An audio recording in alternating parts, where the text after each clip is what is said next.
time to, good morning and good afternoon, everyone. I wanted to take this time to thank you all for joining our event. We're really excited. We have a lot of really valuable information that we're going to be giving to you. We have a few esteemed panel members from across Canada and Europe, and I think you're going to have a lot of information. Feel free during the entire presentation, if you have any questions or anything you would like to ask the panelists or whatever it may be, feel free to put them in the comment section and we'll do our best to answer them. So for today's event, we're going to be breaking it into a little bit of an introduction into the topic of digital literacy and how and why a CIO or an organization needs to implement it. Followed by that, we'll go into the panel discussion and the Q&A as well. Now, one second. If you can see the screen, I'll give you a little bit of introduction into the research that we did. And it starts around the notion of digital literacy, because it's no longer what it used to be. It no longer refers just to the ability to use a digital device, but rather on an individual level, digital literacy now refers to the skills, the experience, even the confidence necessary to use a digital device and be able to live and operate in today's digital environment. Whereas on an organizational level, it refers and goes beyond the standard notion of your employees being able to do their job to the best of their ability, but rather it goes into being able to plan for the future and do they have the skill sets and the expertise necessary to be able to continue doing their job in the future. Now, when it comes to actually implementing a strategy around increasing digital literacy, it's something that, while it's important and the CIO is one of the big drivers, it's not something that they can do alone. It's something that needs to be done with the help of the CIO on the organizational level and even on the individual level. So what we're going to be doing today is really giving you a strategy and a way moving forward where you can take this back to your company and be able to work together with the different levels of seniority to increase the digital literacy within your organization and really strive in the fourth industrial revolution. Now, when it comes to actually implementing a strategy, it's going to be broken into 3 phases. The exact length of your phase is really going to depend on the amount of in-depth research and implementation steps you wish to use. But overall, it's going to be broken into these 3 steps. The first one is the envisioning stage. This is really important because this is when you're going to set the stage and really understand where you are now. You also need to understand, where were you 6 months ago, a year ago, whatever it may be, and what were those drivers, what were the advancements that really brought us to where we are now. It's once you really understand this that you'll be able to plan for the future and actually have an accurate strategy to build off of. The next stage is the communication stage. This is where you're not only going to identify all the resources available to you, but you're also going to start creating that open line of communication with everyone. You want to make sure that employees, no matter what their position, are able to voice their opinion and be able to communicate regularly with those that are in these decision-making situations. And finally is the implementation stage. This is when you're not only going to implement the initiatives that you've determined are best for your company, but you're also going to be constantly reevaluating your strategy. Make sure that it grows and continues to flow with the current economic situation. A really good quote that I like to use in this situation is from Edwin Lewis Cole, and it's, "You don't drown by falling in water, you drown by staying there." And why this is so relevant is the world is constantly changing, and whatever strategy you use today may not be still valid in 3 months, 6 months down the line. So you really need to keep modernizing and staying current. Now, in terms of actually delivering a strategy towards modernization and transformation around increasing your digital literacy, it can be broken into a 5-step process. The first one is you want to fill in this chart. It's going to give you the ability to really understand your current situation. And while you may be able to fill this chart in from memory, we really recommend that you write it down so that in the future you'll be able to refer back to this and see if there are any little changes that have been happening over time. If you think about it like when you're losing weight, if you lose 5 pounds, 10 pounds, or 20 pounds, you may not see the little differences because you may look in the mirror every day and you don't see that large impact. But if you were to look at a photo and see back, you'll be able to notice that difference. So that's the real good reason why you should refer back to this step in the future. Now, once you have a strong understanding of your current situation, this is when you should really determine what your level of digital literacy is and your digital literacy position. So this can be done by analyzing the level of digital literacy within your organization against your appetite for change. When you evaluate these, you're really going to figure out what kind of organization you really are and how you are going to succeed moving forward. Well, it doesn't matter too much if you're, say, a thriver now or a survivor, a skeptic. What really matters is what you do moving forward, what you do to stay in this position, or what you do to move to a better position. So don't be bogged down on trying to be a thriver or to kid yourself or be dishonest. What you have to do is be honest about your situation, and that's what's going to help you build your strategy to be the best that it can be. And the final step in creating a strategy along the lines of understanding your current situation is doing a TOAST analysis. It's similar to a SWOT, except for it also looks at some of the trends in the industry. You want to do this analysis in terms of technology, but also the digital literacy within your organization.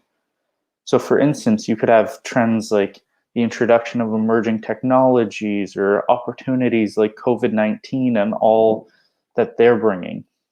This is when you really want to look at where is your company going and what can we do? Like, how can we better position ourselves?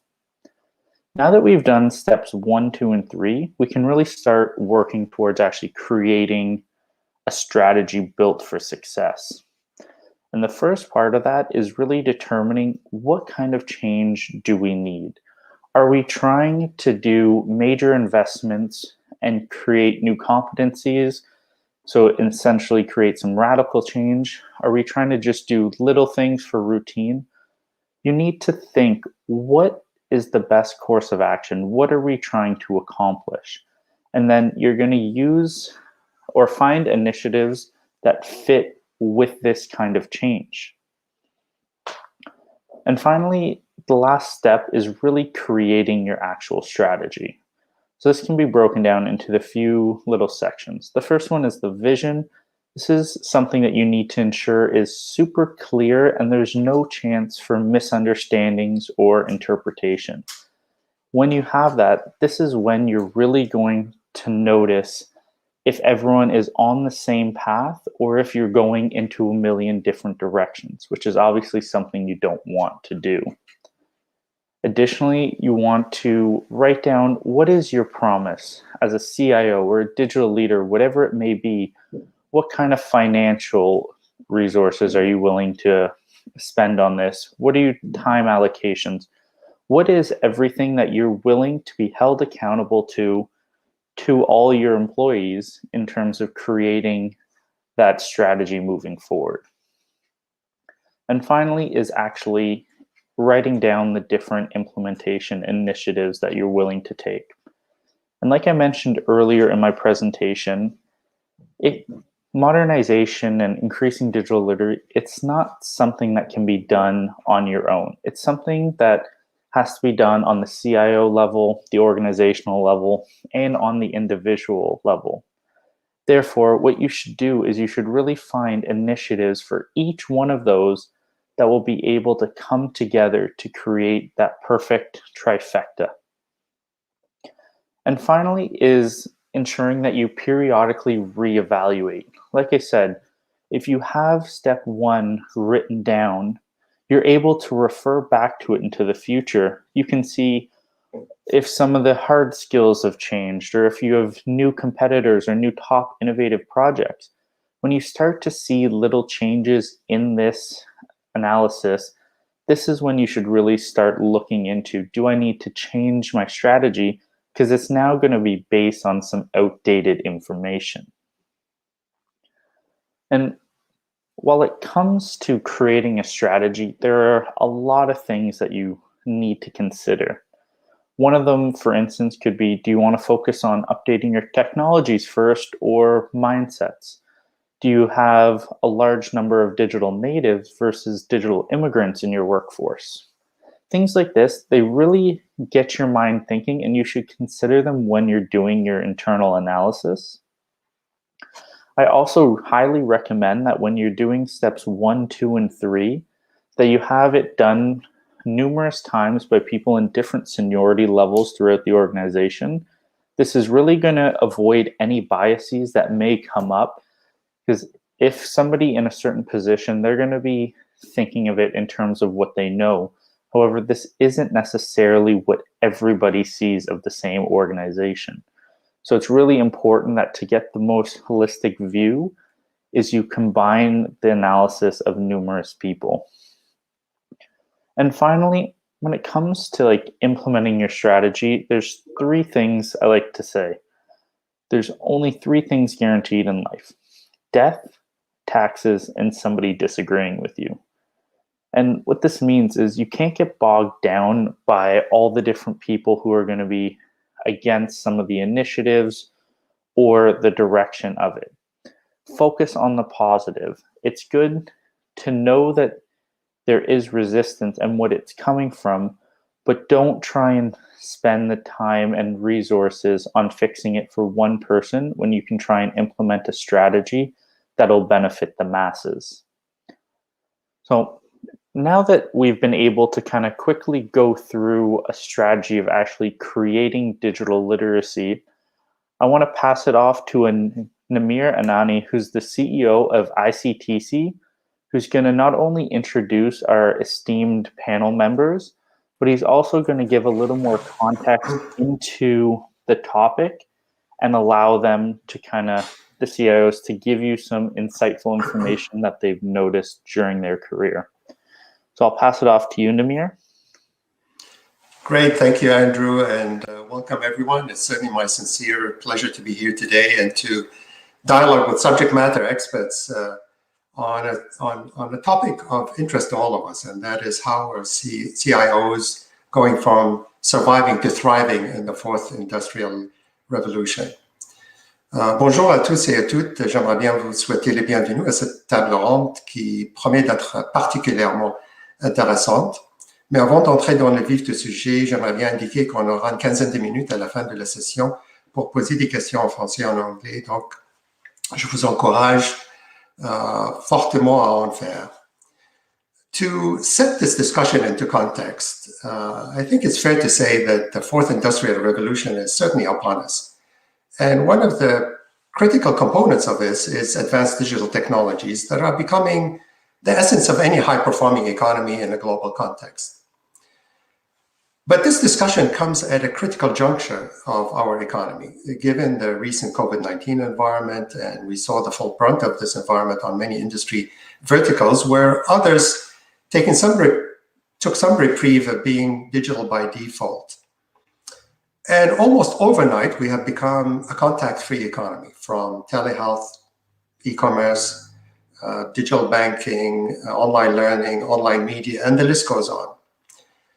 Add to this the complexity of all the supply chains, the complexity of the environmental trends and labor market shifts, it makes for a very challenging environment for the CIOs in the next number of years, but certainly a very prominent role in this increasingly digital-led recovery that we're all talking about.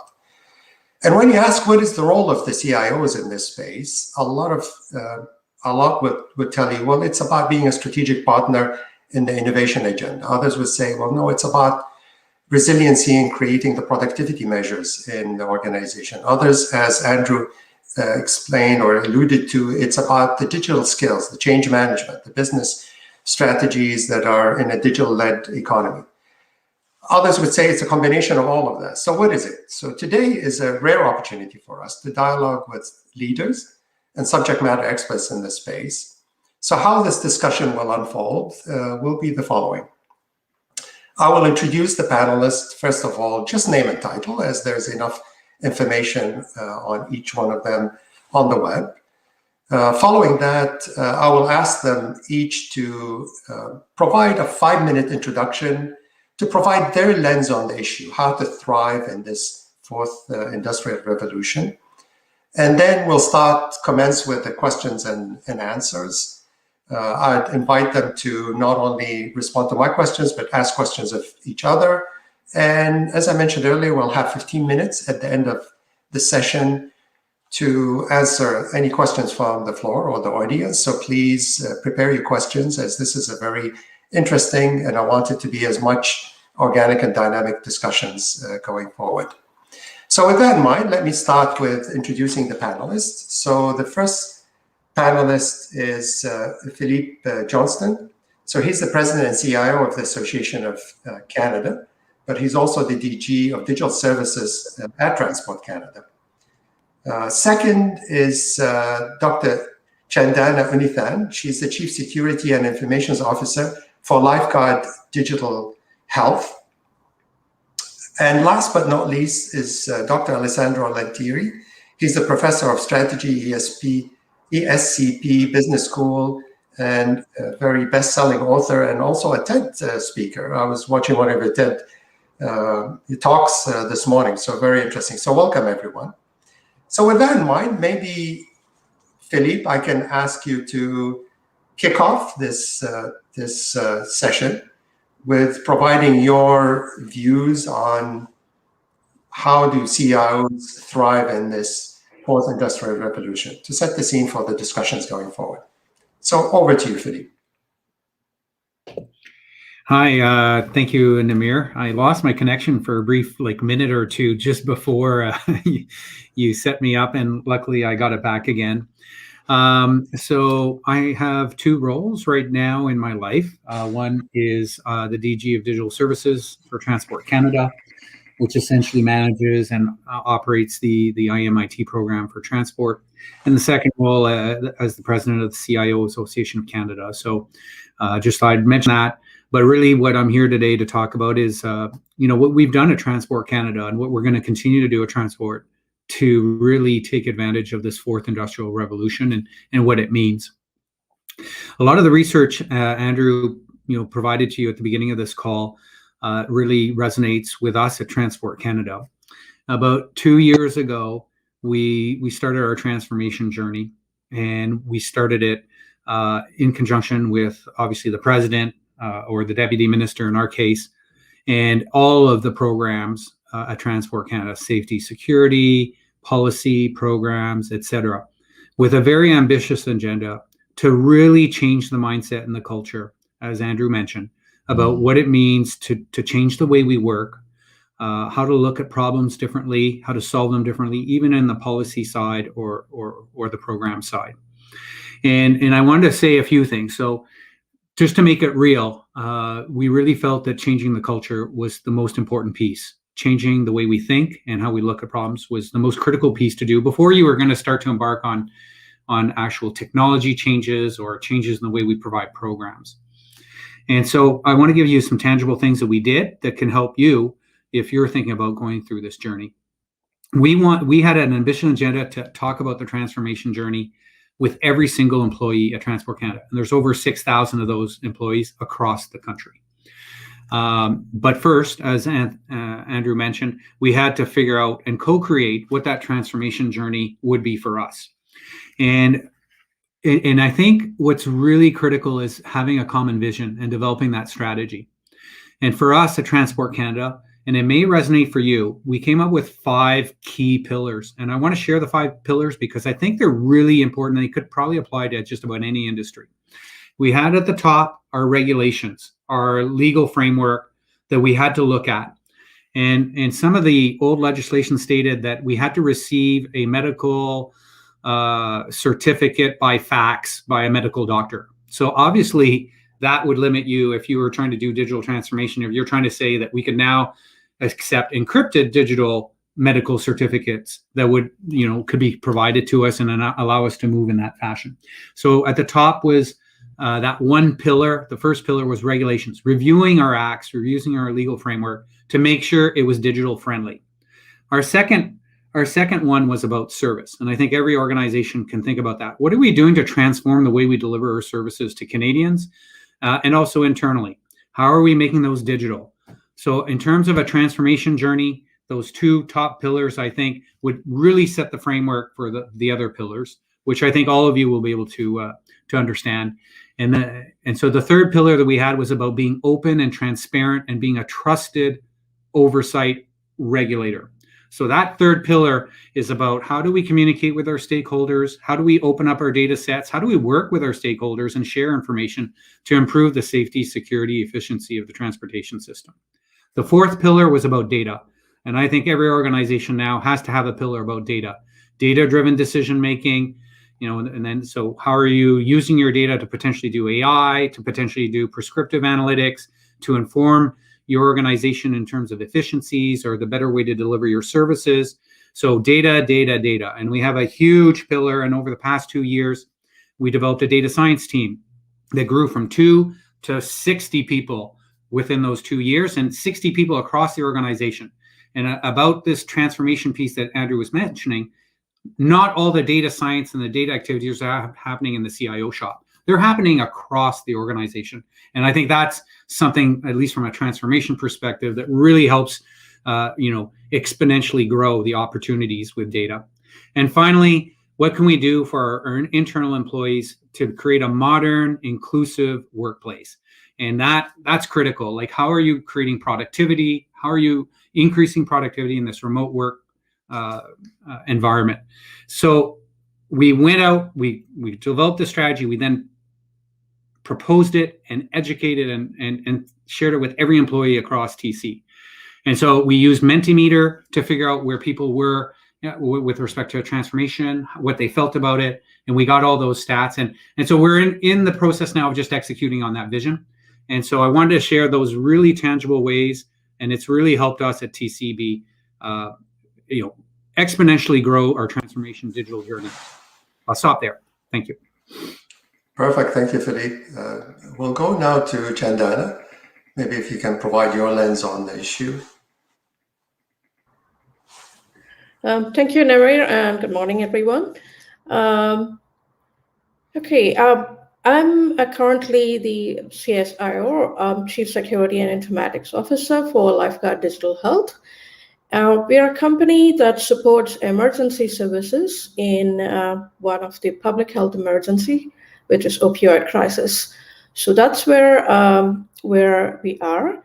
And over the last year, there has been, as the pandemic has hit, we've also seen a surge in the crisis over. So as a digital health company and as a digital health expert, my lens on this is how to really work with the health sector, which is, there are 2 sides to the health sector. One is that it has to be very cautious in terms of working with people, particularly because it's a data-intensive sector. People are skeptic on using certain technologies. At the same time, the pandemic required a contactless environment, particularly in offering solutions in this area when we face the twin crisis. So as a CIO, it has been a very interesting journey. As I also share my thoughts across the UN and WHO forums, imbibing from other different areas of the world in how to solve these problems and how to work with people. One of the important areas that I find is that a CIO's ability to not only look at internally from the organization, also looking at who you're working with, the stakeholders, the health stakeholders, was key in our success. So we've been successfully saving lives using this digital health solutions, which originally grew from a flagship solution to a suite of solutions at this point. On the other hand, we also find that Canada is a testbed for a lot of new emerging, new innovation technologies. They do exist. The issue was how to work this in favor of the health sector, which also carries a load of many of the legacy technologies. So integrating people's mindset, technologies, moving forward, imbibing the technologies into the health sector, most importantly, thinking in the shoes of the stakeholder. That's where if I find the most of the learning has been. So if I put my shoes on as a healthcare provider, I get the answers from very soon because the mindset is completely different. At the same time, internally, I need to communicate this with the non-technical people, including the marketing, the staff, who think, okay, the product is there, it works. Why wouldn't this work for everyone? It's a different shoes. So obviously that needs to be translated. So what we've been finding is working with the stakeholders, looking at use cases, trying to say, okay, this has worked, this hasn't worked. The user experience, what do the user want? All of this is being done very invisibly, and many a time it has required me to be on the field, understanding how the paramedic works, how doctors work, and how important the contactless solutions are. And it has been an enriching journey, and it has been able to, by going through that process as a CIO, I have been able to integrate solutions and grow the company. At the same time, providing much support to the public health area. We are based in British Columbia. We're going into the other regions. It's been a very interesting journey altogether. So I would say that thinking from different lenses, different people's perspective is most important, particularly in the health sector, where people are skeptic about, oh, I do not want to know, will this work for me? Or will everyone know I'm sick? Simple. The simple answers, it actually made a lot of sense. So for me, it was a combination of expertise in digital health sector itself, and also the technologies that work. And we also work with technology partners, Microsoft. So that's been an interesting journey. So I would say, think from other people's shoes. As a CIO, it works, and it works in every facet, and it's worked for us. Thank you. Great, thank you, Chandana. That's excellent introduction. Alessandro, he actually joins us from just outside of Milano in Italy. So look forward to your intervention here, Alessandro. All yours. Thank you. Thank you, Namir. So good afternoon to people who are more or less in my time zone.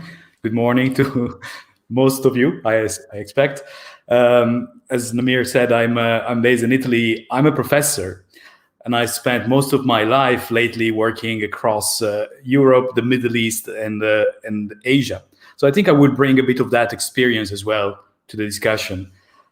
Just a small qualification and clarification here. As a professor, I may be a bit unusual in that I don't teach a whole lot of classes to students, your undergraduate or even master students.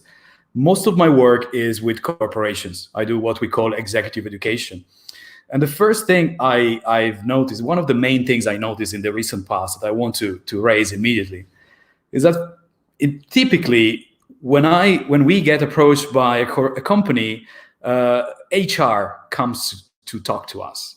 The learning and development staff in HR come and ask, we have some budget, what can we do around leadership? Now, I don't want to dismiss this at all, but that's the most common way we get to interact with the client. In the last 3 years, I would say, I've increasingly met people from the tech, from the innovation, and from the innovation and information departments, including CIOs, coming to meet me, which is something that doesn't really happen. But it felt that the pressure and the importance of changing the mindset and the toolkits used and the decision-making style across the organization had become so critical that sometimes the CIO himself had to come and talk to me to say, this can't work. And I'm talking about very large clients here. So people who manage a team in the CIO office of about 60 to 130 individuals, so very large organizations. So that's the first thing I want to point out. So I think that it connects to many of the topics I've already heard. So the role of the CIO is increasingly strategic, it's increasingly cross-function, and it's increasingly focused on culture and decision-making and processes, not only about the tech. I'm very happy to talk about my adventures or misadventures with digital transformation in different countries. But that was the first point. So what I've seen from my perspective. There are a couple more things I want to point out, and I'm happy to discuss more or just leave them as food for thought. One of the things I've seen is that there are countries such as Canada where, indeed, as Namir said, the fourth industrial revolution is upon you, and you are actively shaping it across the economy. That's not true elsewhere. And there are countries where the fourth industrial revolution is there alongside the third, the second, and the first. Now, if you think about India, you would say agriculture in India is very much still in the first industrial revolution.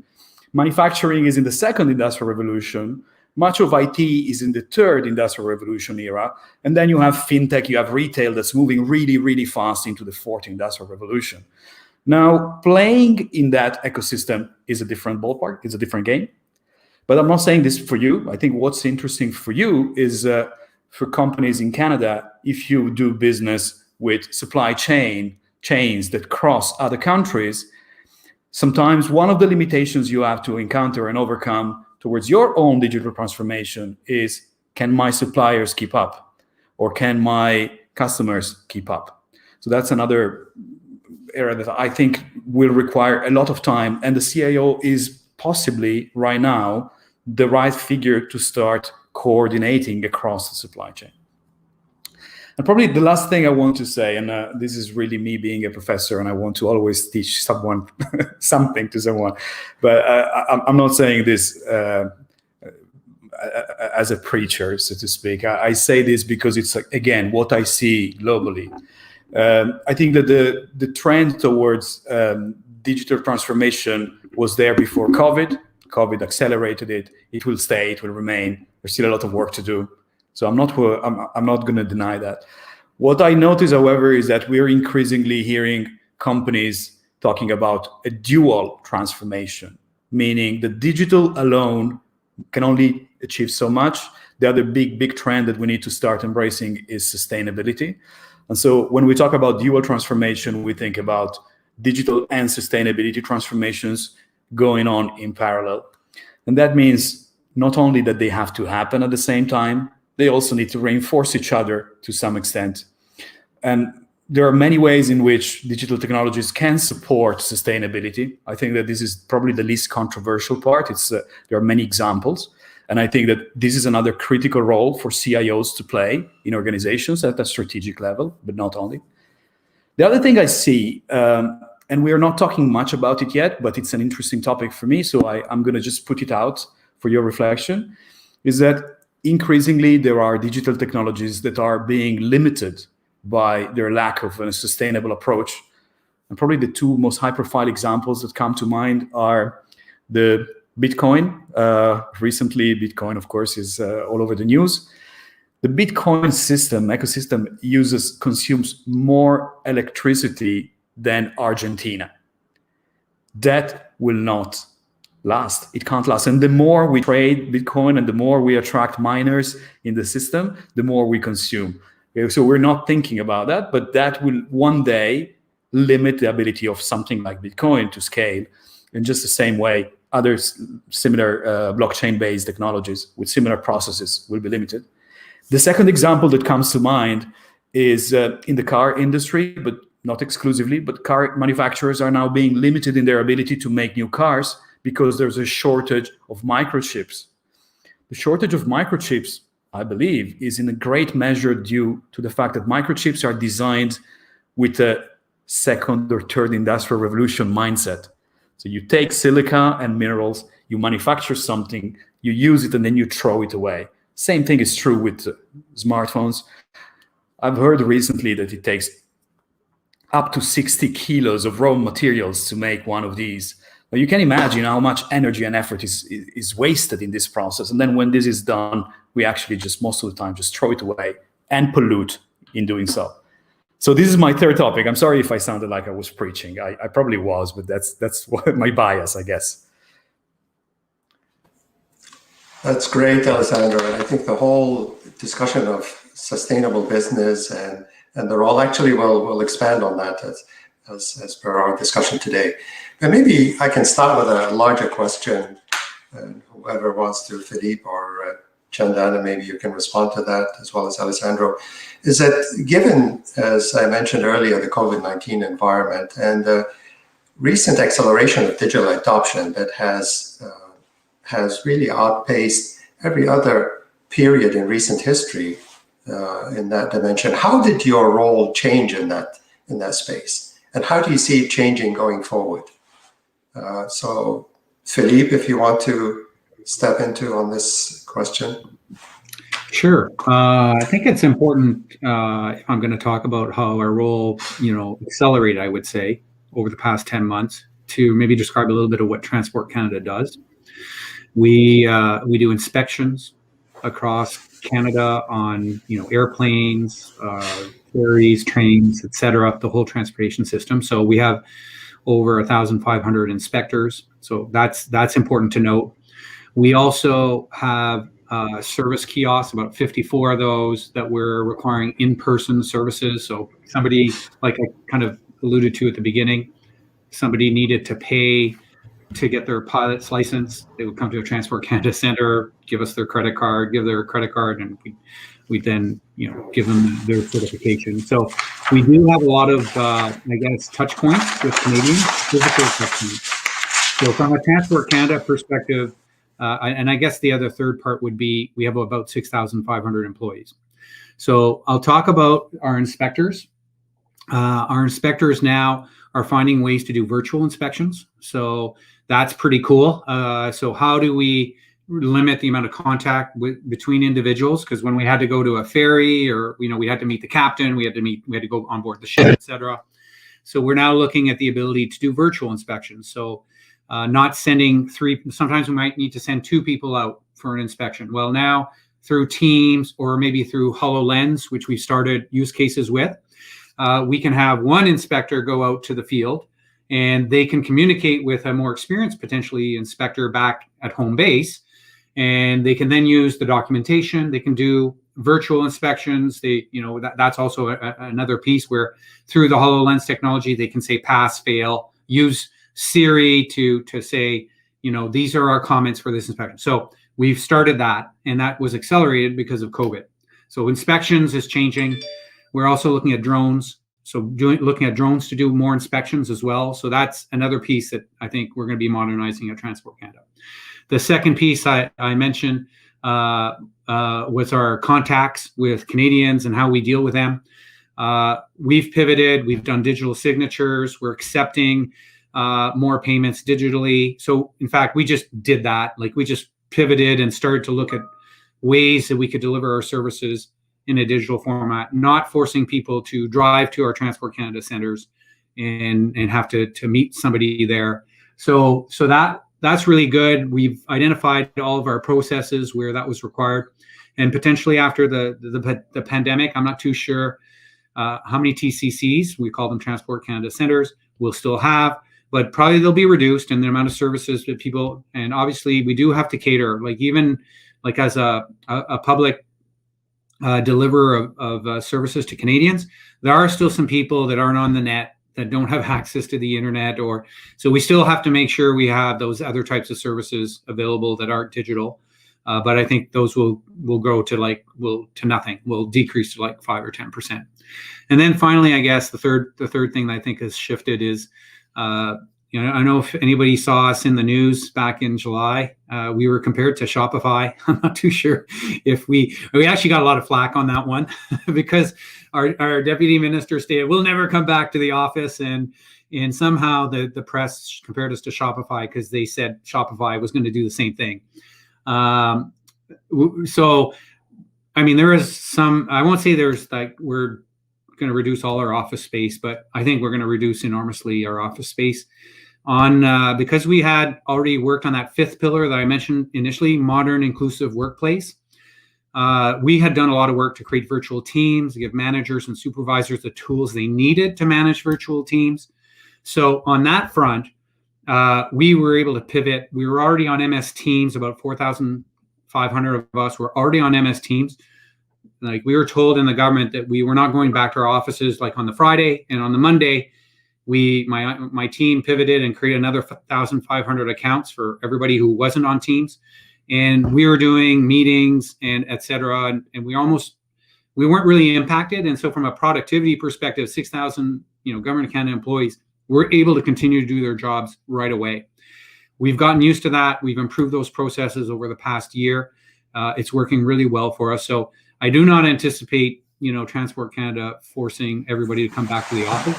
And I want to just say one thing as well that's really cool for the Government of Canada as a whole. What it does is it opens us up to being able to employ people from across the country. So I think there's going to be opportunities for the salaries that, I think it's about $80 billion of salaries that we pay our employees in Government of Canada. I'm not too sure, but most of that does or has resided in the past in Ottawa.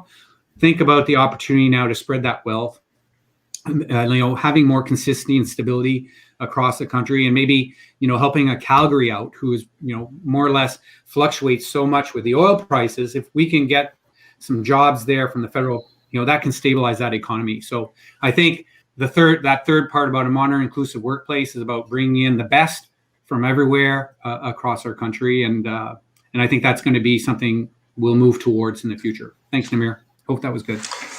Absolutely fascinating. I think it speaks to a lot of the things that are happening within the industry. Everybody's looking at the moment of how to access the best talent out there, leveraging all human capital, that it's not geographically bound as strategies, given that the quest for high-skilled talent is really at the helm of every discussions at the moment on that. But let me turn it now to Chandana. Maybe if you can expand on how your role has changed given the COVID-19 environment, specifically that you're in the health sector, and it's been at the forefront of a lot of the developments in this space. So over to you, Chandana. Thank you, Namir. I would say that the work has also resonated a lot with Philip, which is what we were talking about.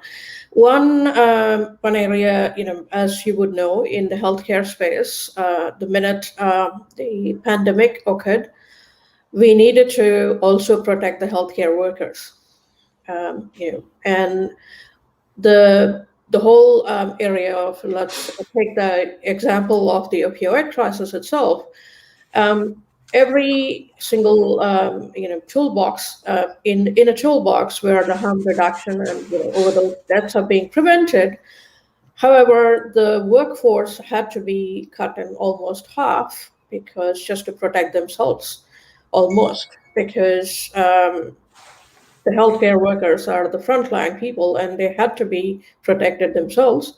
So one of the many interesting areas that I found myself in is how do we make this happen with everyone involved. At the same time, social distancing, you have a paramedic service who is supposed to do a particular job. At the same time, they need to be protected as well. So that's where this digital health solution from Lifeguard came in as a user-driven exercise. Similarly, there are others, and then we're looking at putting the thought in the arms of the user. You can drive this, and you can talk to a doctor sitting in your living room, and perhaps that can actually help you even better. But who's going to communicate this? So as a role of a CIO, from the role of simply looking at the organization, trying to look at what can we do as an organization, I had to step out and think about all the stakeholders involved and what is in it for each of them. And that is where I find myself, the role has changed. Obviously, it's been a very enriching experience, but it's also been quite a significantly, the whole role has changed completely almost, because I seem to be really driving the information across a lot of sectors and also across different types of people, which is very productive. We also came to know how many other tools are out there. How can we bring them together?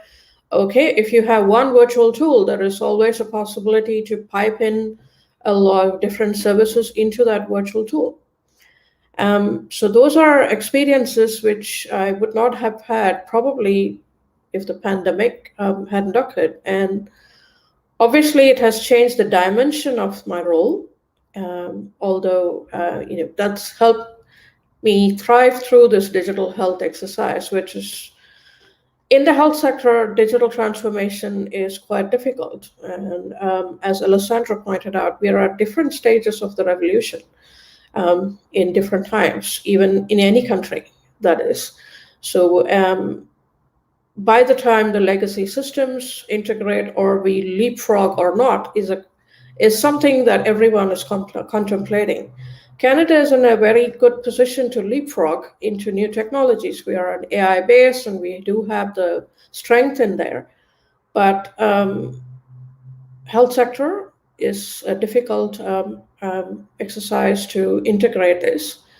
But I think over the last year, it's been a very, very, very fast acceleration in every part of the world, I would say, and including Canada. So for me, that was my interesting role. Obviously, it's taken a lot more time as a CIO, but I find that as enriching as an expert in the field as well. Perfect. Thank you, Chandan. I think it is clear that the recent events have really catapulted the role of the CIOs and put them at the forefront of many of the development and strategic developments for any organization.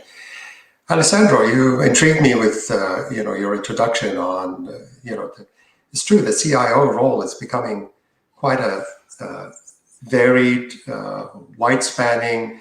It's about innovation, it's about digital adoption, it's about resiliency.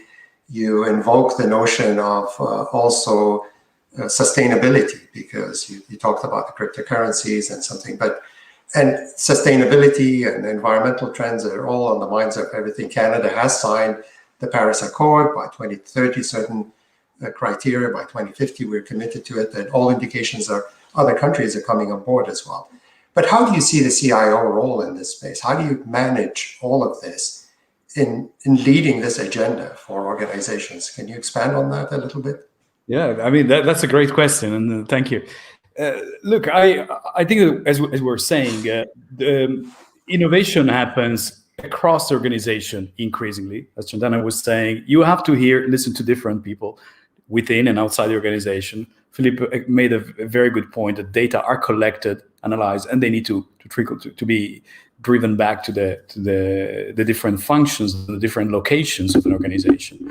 Now, the role of CIO as a strategic partner that we've already mentioned should be at the forefront of this as well, in my opinion, for a few related reasons. Like, the first one is that the other functions might not have a sufficiently good understanding of everything that happens within the business to drive it equally well.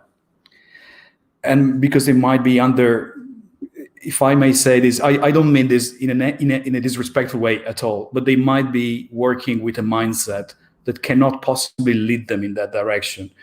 And if I can use just a simple example to illustrate this, most decision makers in every organization at different levels, they have ways of doing things. They have a budget that was last year's budget plus 5%, which was the previous year's budget plus 5%, and so on. So budgets that were set 15 years ago when some initiative was launched.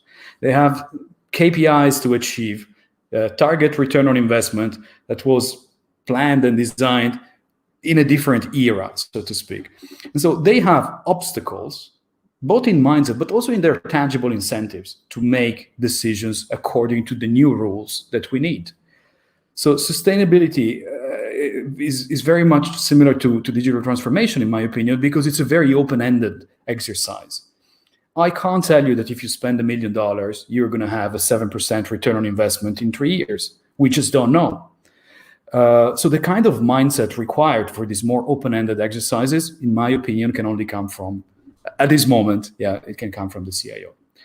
In more specific detail, when we were talking earlier about using digital technologies and making data-driven decision to optimize operations and therefore also to minimize the impact on the environment, that again, that's the portfolio, the classic portfolio of a CIO. So the leadership position, the mindset, the open mindset, and the tools of a CIO, I think, position the CIO at the core of this. Perfect. Thank you, Alessandro. Thanks. So maybe let's get into a more of a granular examples on some of the development that are happening and led by the CIOs. I think we hear across all platforms that agility and entrepreneurship are very, very critical to make things happen for any organization. And the CIOs, as we mentioned, is at the forefront of this development, given the advancement in digital technologies and others.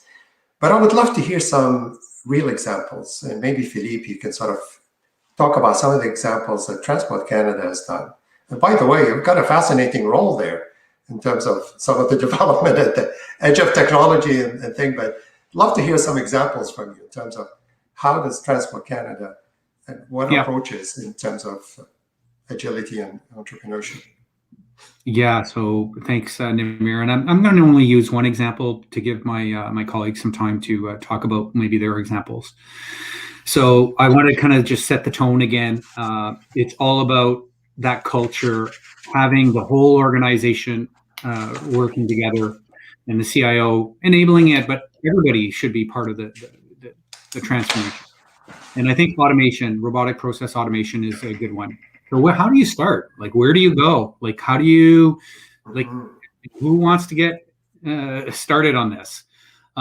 So for us, we started with a very small team and picked a problem that impacted all of the organization. And I don't know about your organization, but finances in the government are just I mean, we do it. We obviously have to do it, but it's just a mess. I'm just going to tell you, it's very difficult. How we approve things, it was being done with emails, and then it would sit in somebody's folder for another day or so. In other words, we were not at all nimble or agile with the way we approved or did our finances. So we locked ourselves closely with one of the senior financial people. We looked at opportunities. We brought in experts. By the way, we weren't experts at the time. This was about 2 years ago. So this is like, we've kind of moved on this journey. We then trained our own internal people within the CIO shop. We presented a business case to state that, hey, let's just start with this. And this is what we feel the return on investment would be. So we worked hard for a year with the finance group. We got some extra pressure funding. small, nimble teams to look at how we could make improvements. We got educated on what RPA could do for us. We looked at tools and technologies. We investigated with this team. And so at the end of the day, it came out that we could save about 22 indeterminate employees' time out of this process that was convoluted and taking more time and wasn't nimble. We've implemented that. So now, like from a real tangible place, we took 22 of those, I guess, people, like in terms of salary. We gave 2 of them to my team. So now we have a core team that's supporting this RPA function. They've got a couple of bot owners, so they had to get trained to become bot owners and different skill sets as well. So we had to work with HR to bring in new skill sets and new training.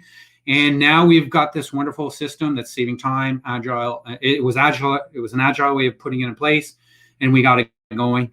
So that's pretty tangible. I hope that gives people some ideas about how to do transformation in certain small pockets. If you break each one of those transformation pieces into a little pocket like this, you can achieve numerous results.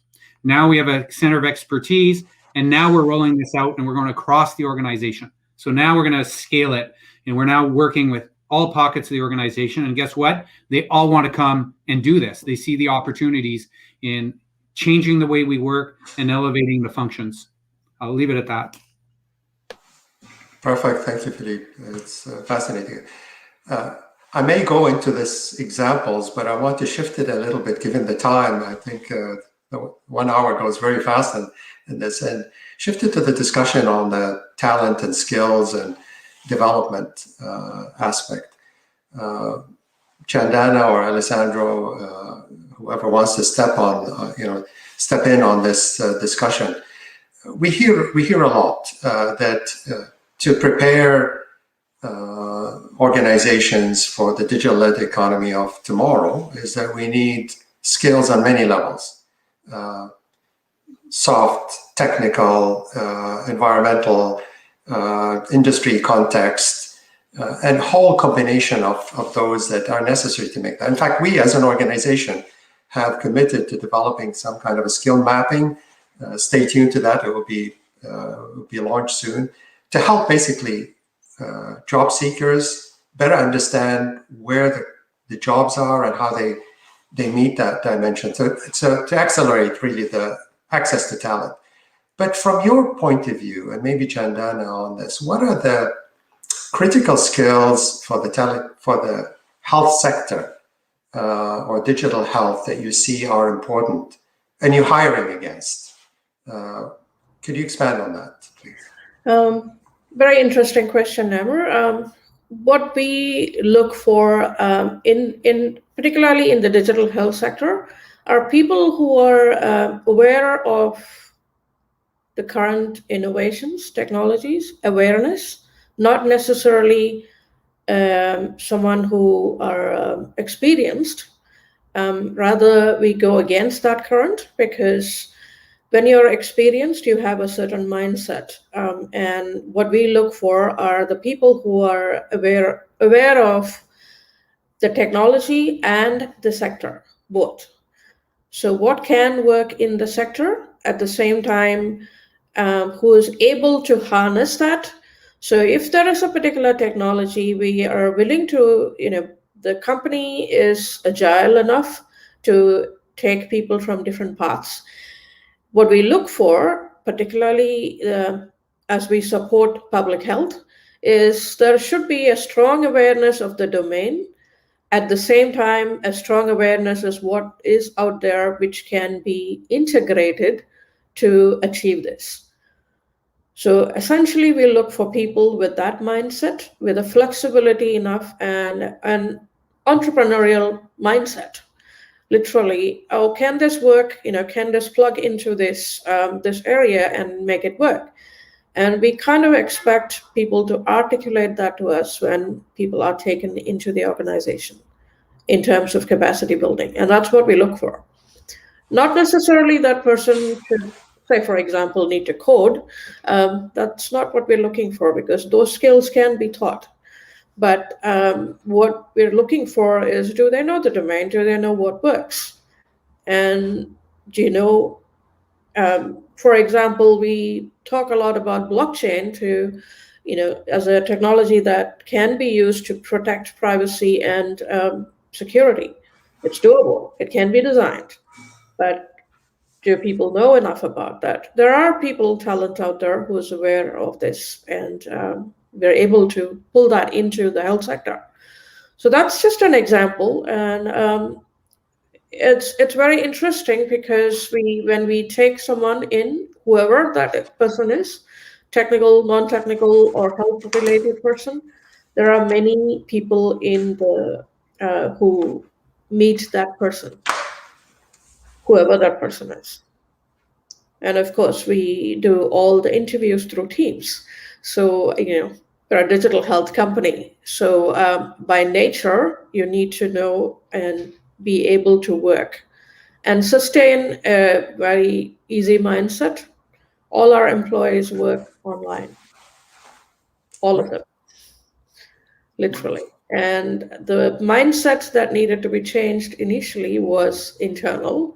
It's more to do with the business development team and the CEO C-suite level. That was challenging. But as the government and the health sector moved completely online, this was an easy transformation eventually. Excellent. Thank you. Thanks, Chandana. Maybe I'll hand it over to Andrew now to see if there are any questions from the floor. Andrew, do you have any that, I have a lot of questions. It will take us, but if there are any questions from the floor, and then we can continue with Alessandro. Yep. We have one actually for Alessandro, and the question was, how can universities better prepare our future employees? Thank you, Andrew, and thank you, whoever asked this question. You're you're touching a very sensitive spot there. I'm going to admit upfront that we are proudly responsible for the wrong mindset and the wrong way we're managing companies nowadays. And when I say proudly, it's because that was the best possible way, in our knowledge, to manage companies and make decisions before today. So we stay behind it completely. But we now know, all of us know, that model is the path. And so we are now rushing to understand digital transformation, to bring it in within our organizations, and learn as much as possible from amazing examples as Chandana and Philip, so that we can then bring it back to our future students. So in a way, we are facilitators of knowledge, as well as recipients and as well as creators. That's what we're trying to do right now. One of the things that's happening, for sure, and it's growing, and it's what I do really, because of this change and because the change is accelerating, we do teach and work more with adults, and that again puts us through some sort of pressure. All of the skills that Chandana mentioned, I must say, I don't know, there is a bit of background noise. I don't think it's mine, but I apologize for that. So the skills and the mindset and the attitudes that Chandana mentioned, these are precisely what we're doing today, right, with companies. We are, however, and I'm being very honest here, we're still doing it at the best of our third industrial revolution knowledge. So as we train and as we educate new entrepreneurial problem solvers who go out in the workplace, we learn how to do that better. So I think that what we need to do, just to bring this to a couple of points home, we have to become better ourselves, to be humble, and keep doing what we're doing to provide our students and our trainees with better skills. What we're not doing super well yet is becoming digitally transformed ourselves. So I can tell you, when COVID hit, I was in Dubai. I got an email saying, starting tomorrow, your classes are online. And I didn't blink an eye. I mean, my organization, the school where I was at the time, had been teaching online for a long time. I had been teaching online for a long time. Teaching online now is different, I grant you that. So we still had to adapt, but we were ready in that respect. But I think what we were doing there is if you're a fan of definitions, as I am as a professor, that was not digital transformation. It was replacing an analogic process with a digital one without transforming anything. So we just replaced one thing. But transformation is deeper, right? It's, as Philippe was saying, you have to start understanding data, and we're not yet there. You need to start changing the way you manage processes and make decisions. You change the policies and so on. I think that we are not there yet. So probably our promise is, the second promise is we have to digitalize in a different way and at a different pace. But that was a great question. Thank you. Thank you very much. Thank you. That was a really good answer. And that kind of flows in a little bit to our next question, which I can leave the floor open to any one of you if you want to answer, which is, what are 3 to 5 or a few of the main qualities that a digital leader needs in today's world, whether it be able to analyze data or anything else? In your experience, what do you think is some of the most important qualities for someone to possess these days? I can pass it to Chandana. Maybe you want to start us off, and then we can see if anyone else has something to add.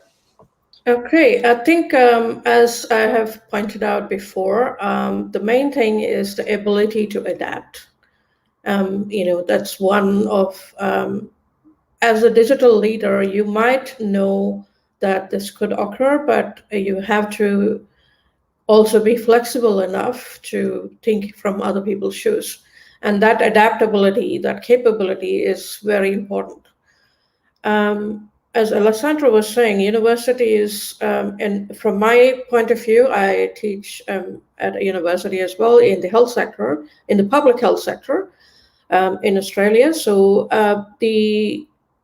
that sector is actually quite advanced, and we actually build from the data and pass it back to what do the students need, and we do drive the policy. So it is actually quite advanced online, and we've been teaching online for almost a decade. So it's been quite a useful exercise. But what is really important for digital leaders is the ability to think, okay, not everyone is at the same pace. So you should be able to unlearn what you know and relearn. And that's the digital leader, because what you might have thought this is the technology may not be the technology tomorrow, and it could be something new. And that ability to unlearn and relearn, to me, is very important in the digital space. Thank you. Thank you for that answer. That's really helpful, and I think gives a good insight into what people really need in order to survive right now. And I realize that we've gone a little bit over our time. So before I pass it back to Namir, I just want to personally thank all 4 of you for taking the time out of your busy day to be willing to speak to us and provide some of your expertise. It's been really insightful, and I hope that everyone watching has had the same experience as me. But I'd like to pass it back to Namir for some final comments before we end today's session. Thank you, Andrew. I certainly echo the messaging. Thank you again for all your insights into this discussion. I look forward to a really strong and prominent role of the CIOs in the next number of years, given that we live in an increasingly global but digital-led economy. So no doubt your role in innovation, strategic partnership, resilience, and also sustainable business is going to be critical for the next number of years. Thank you again. This fascinating discussion, and I'm sure we just scratched the surface on it. I'm sure there will be other times to expand on this further. So thank you again, and all the best, and talk soon. Bye-bye. Thanks.